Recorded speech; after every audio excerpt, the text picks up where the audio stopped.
যুবশ্রী প্রকল্পে 2013 সালে যারা ফর্ম ফিল আপ করেছিলেন, তো তাদের কিছু কিছু লিস্ট ছাড়া হয়েছে যারা অলরেডি টাকা পাচ্ছে, আর নতুন লিস্ট বেরিয়েছে।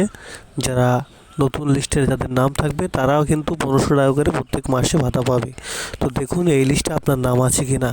তো এই নাম আছে কি না সেটা চেক করার জন্য আপনি এমপ্লয়মেন্ট ব্যাংক লিখে সার্চ করবেন গুগলে, এবং প্রথমে যে লিঙ্কটা আসবে সেটা খুলবেন। খুললে এই ওয়েবসাইটটা খুলে যাবে। এখান থেকে দেখুন আপনি যুবশ্রী নিউ ওয়েটিং লিস্ট লেখা রয়েছে এখানটায় ক্লিক করবেন। দেখুন ডাউনলোড শুরু হয়ে গেছে, এখানটায় অপেক্ষা করবেন। ডাউনলোড হয়ে গেছে, ওপেন করবেন।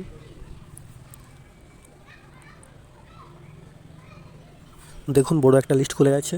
তো এই লিস্টে আপনার নাম আছে কিনা সেটা চেক করবেন। দেখুন 626 পেজের একটা পিডিএফ খুলে গেছে। এখানে কিন্তু অনেকের নাম আছে। তো আপনার নাম আছে কিনা এখানটায় ফাইন্ড করে চেক করে নিতে পারবেন। এবং যদি আপনার নাম থাকে তাহলে কী করতে হবে, কী ডকুমেন্ট জমা করতে হবে, কবে করতে হবে, সব কিছু বিস্তারিত বলছি। তার আগে অবশ্যই আমার চ্যানেলকে সাবস্ক্রাইব করে রাখুন। প্রত্যেক দিন নতুন নতুন বিভিন্ন সরকারি প্রকল্প, চাকরির খবর, ফর্ম ফিল আপ এবং অনলাইন ইনকামের ভিডিও পাওয়ার জন্য অবশ্যই সাবস্ক্রাইব করে রাখুন। এখন দেখুন কিভাবে আপনি অ্যাপ্লাই করবেন। যদি আপনার নাম এই লিস্টে থাকে তাহলে কী করবেন সেগুলো দেখাচ্ছি। তো আবার যাব সেই ওয়েবসাইটে। তো এখানে একটু নিচের দিকে আসলে দেখতে পাবেন বিস্তারিত লেখা রয়েছে বিশেষ বিজ্ঞপ্তির মধ্যে।